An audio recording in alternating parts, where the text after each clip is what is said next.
Hi friends, நம்ம channel சார்பாக எல்லாத்துக்கும் விநாயகர் சதுர்த்தி நல்வாழ்த்துக்கள்ங்க. இன்றைக்கி நம்ம வீடியோவில் என்ன பார்க்க போகிறோம்னு பார்த்தீங்களா, சூப்பரான லட்டு தாங்க. ரொம்பவும் சிம்பிளாக ஈஸியாக எப்படி டேஸ்ட் வைஸ் சூப்பராகவும் இருக்குங்க. ரொம்ப ஈஸியாக செஞ்சிடலாம். லட்டே செய்ய தெரியாதவங்க கூட ஈஸியாக செஞ்சிடலாங்க. அவ்வளோ டேஸ்ட்டாக இருக்கும்.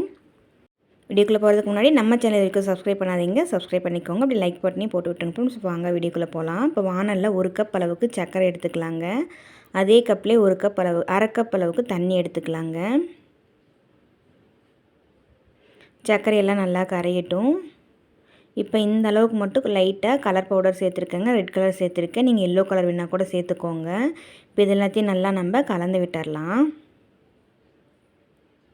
இப்போ சர்க்கரையெல்லாம் நல்லா கரையட்டும்.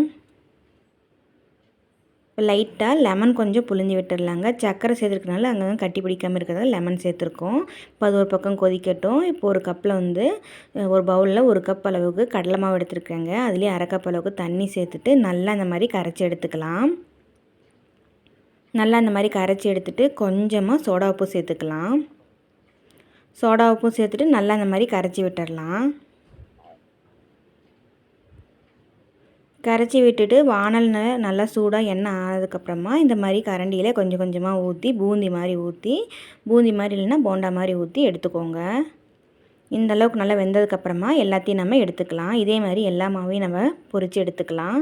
இந்த மாதிரி பொரித்து எடுத்த போண்டா மாவை நம்ம மிக்ஸி ஜாரில் சேர்த்து நல்லா கொரன்னு அரைச்சி எடுத்துகிட்டு வந்துடலாங்க. இப்போ பாகு நல்லா கண்ணாடி பதத்துக்கு வந்துடுச்சு. நல்லா இந்த ஸ்டேஜில் நம்ம அரைச்சி எடுத்துகிட்டு வந்திருக்க மாவை நம்ம இது கூட சேர்த்துக்கலாங்க. இப்போ பாருங்கள், பாவு இந்த அளவுக்கு இருக்கணும். ஸ்டவ்வை மீடியம் ஃப்ளேமில் வச்சுட்டு அரைச்சி வச்சுருக்க அந்த கடலை மாவை நம்ம இது கூட சேர்த்துக்கலாம். சேர்த்துட்டு நல்லா கலந்து விட்டுடலாம். கலந்து விட்டுட்டு கெட்டியாகிற அளவுக்கு நல்லா சிம்மிலே வச்சு கலரி விட்டுட்டே இருக்கலாம்.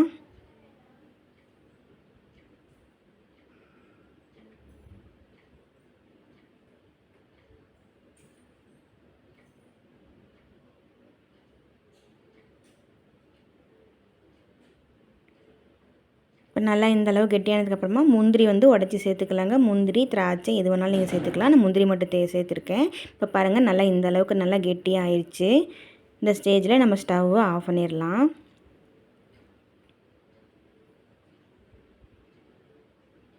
நல்லா இந்த மாதிரி எடுத்து விட்டுருங்க. நல்லாவே கெட்டியாயிடுச்சு பாருங்கள்.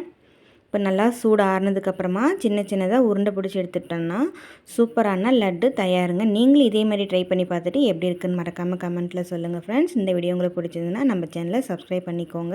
அப்படியே லைக்கும் போட்டு விட்டுருங்க. அப்போ தான் நான் போகிற வீடியோ உடனுக்குடனே உங்களுக்கு நோட்டிஃபிகேஷனில் வரும்.